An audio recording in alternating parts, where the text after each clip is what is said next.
কেমন খাচ্ছ খিচুড়ি? খাচ্ছি তো ভালো, কিন্তু ওই যে হাঁপিয়ে গেছে ওই নাকি? কি বলে, ভাজা খাজনার চেয়ে বাজনা বেশি হয়ে গেছে। মানে যা খিচুড়ি তার থেকে বেশি আইটেম হয়ে গেছে। যারা খিচুড়ি শেষ হয়ে গেল, ওগুলো শেষ হচ্ছে না। এই যে চাটনি আছে, কি করব?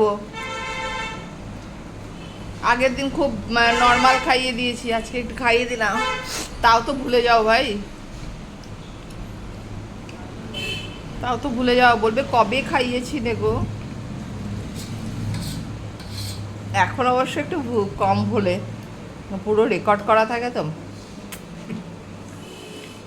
এখন ভুলতে দেওয়া যাবে না। তাকাও এদিকে, তাকাও, চাটনিটা নাও। চাটনিটা এখন করো, লাস্টে চাটনি ওটা দিয়ে খেতে গেলে তাহলে এগুলো কখন খাবো?